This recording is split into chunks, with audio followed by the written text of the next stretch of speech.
Our characters are the core of our TTRPG games. In D&D, backgrounds are meant to tell us a bit about what our characters did before they were adventurers. And now, in both the new version of D&D and in Tales of the Valiant, we continue that trend, but we approach it a little different. So today, let's take a look at backgrounds in these systems and see how they work and what has changed.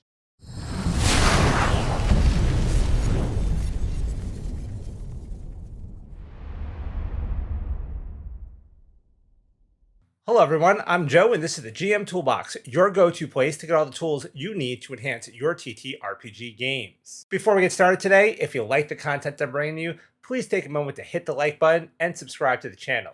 It'll help me to grow and bring you more great content. Backgrounds are part of our character creation process, but they always felt like a bit of an afterthought in D&D.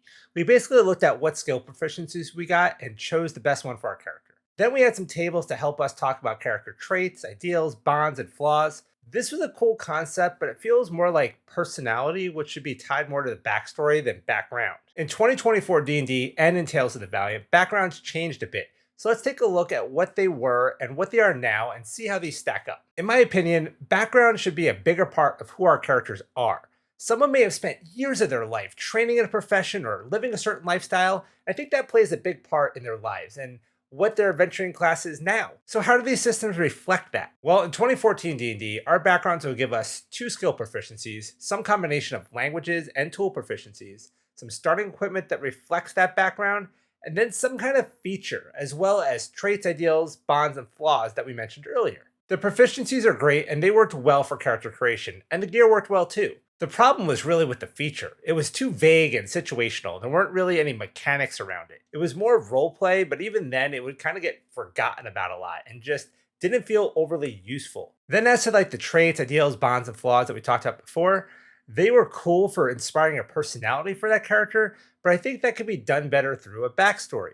You shouldn't feel boxed into a certain personality just because you're a job. Look at the Acolyte from the 2014 D&D version. We get skill proficiencies in Insight and Religion. This is good. Not sure I loved Insight here, but that's not really the point. I'm more concerned about how the background was designed and how useful it is rather than the specifics here. We then get 2 languages of our choice here. Again, I like this. Some backgrounds may give 2 tools instead of languages or a language and a tool. Either way, it works well. We then have some fitting starting equipment and some money. All well and good. But then we get this feature called Shelter of the Faithful. This says we can perform religious ceremonies for our deity. Well, what kind? How far does that really go?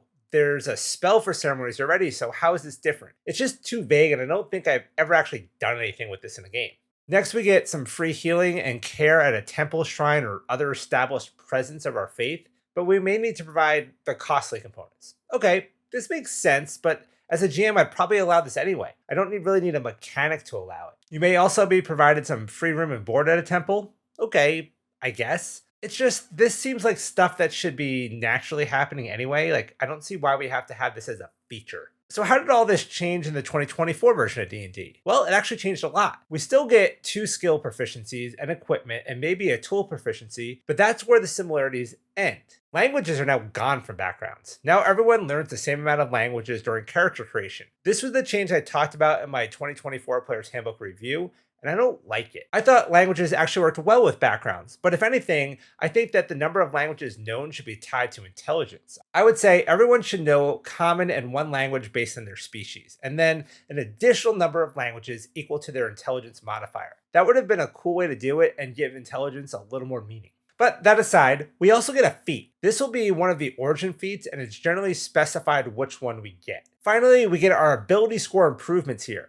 This used to be tied to race. They have moved it to background, giving us 3 ability scores to choose from. We can do a +2 to one and +1 to another, or +1 to all 3. I'm not sure why they moved this here. Personally, I think they had the right idea with Tasha's, where you can just put your improvements wherever you want. The whole idea was to build the characters you want, and now we're going to be picking backgrounds based on ability score improvements instead of what feels cool for the character. This was a change I wasn't happy with here. Last, the whole traits, ideals, bonds, and flaws are gone. There's nothing new to replace it. Like I said, I didn't think they belonged here, so I'm good with this change, but I think they could have maybe given us something new here that ties our background to adventuring. Let's look at the Acolyte again in the 2024 version. We get an ability score improvement for intelligence, wisdom, and charisma. Remember, +2 to one and +1 to another, or +1 to all three. We get the Magic Initiate feat for Cleric. This will give us 2 cleric cantrips and a first level cleric spell that is always prepared and that we can cast once per long rest without using a spell slot. It's a good feat. Then we still get proficiency in insight and religion, and we now get proficiency in calligraphy supplies, which makes sense for an acolyte, I guess. Then we still have some starting gear.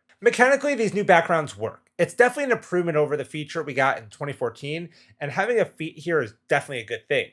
But I think there are still a few misses here. So now let's look at what TOV is doing. Tales of the Valiant breaks backgrounds down very similar to the 2024 D&D version. We get 2 skill proficiencies, though we get a few to choose from rather than the 2 we must take. We also get some kind of combo of tools and language proficiencies. Then we have some equipment and a talent, which is TOV's version of Feats. We also get an adventuring motivation. First thing to note here is that languages are still a part of backgrounds, which, as I mentioned earlier, I think works well. I would still like to see additional languages tied to intelligence, but I guess I'll just have to homebrew that at my table. But this is just like the 2014 version, where we may have a couple of languages or a couple of tools or some combo of both. Overall, it makes sense with backgrounds, so no real complaints here. Next, the talents in TOV tend to be a bit nicer than D&D feats. D&D has their feats broken into origin feats and general feats. Origin feats are what we get with backgrounds, where general feats can only be taken during levels where we gain an ability score improvement or feat.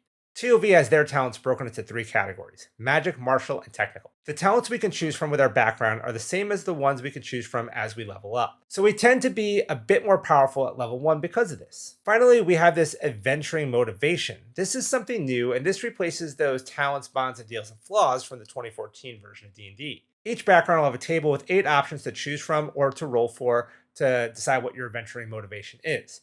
The motivation is intended to act as the reason you, as whatever your background is, became an adventurer. This is actually a nice tie-in and a replacement for the old tables, and it works well with backgrounds. So now let's take a look at TOV's version of the Acolyte, the Adherent. The first thing to notice here is that, unlike the 2024 version, ability scores are not tied to the background. We can dive deeper into ability scores in another video, but basically the bonuses are baked right into your point buy and standard array, or if you're rolling stats, you can add the +2, +1 anywhere you want, similar to Tasha's, and in my opinion, this is a good thing.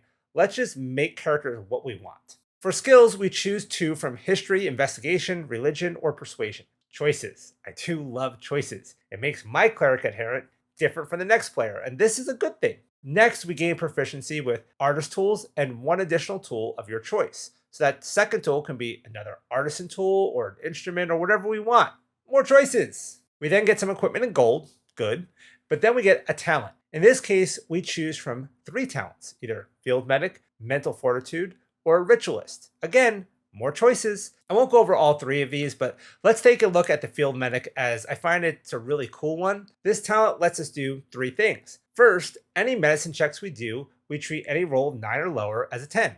This is a popular mechanic in 5e, and I always like seeing it. Next, we can tend to the wounds of a creature, healing it for a number of hit points equal to our proficiency bonus plus their constitution modifier. A creature we do this to can't benefit from this again until they finish a short or long rest, but we can do it to other creatures still. This is just a nice little bit of free healing. I can see this being really good for getting someone up quickly that's gone down. It's an action, so maybe spending a cure wounds or something could be better, but if we're all out of spell slots or even low on them, this can be really helpful. The last benefit of this talent is that when we spend hit dice to regain hit points during a short rest, we can re-roll a number of hit dice equal to our proficiency bonus, and we must take the result of the new roll. This is nice when you go to spend a hit die and roll 1.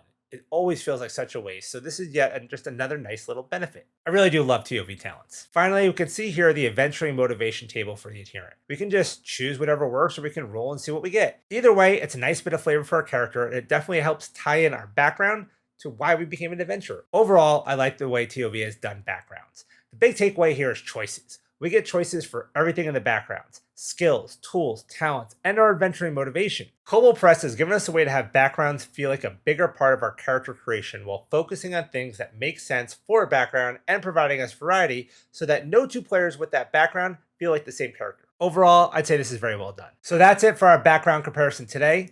Tell me what you think about how backgrounds are done in Tales of the Valiant as well as in the new D&D system. Or do you like the old version better?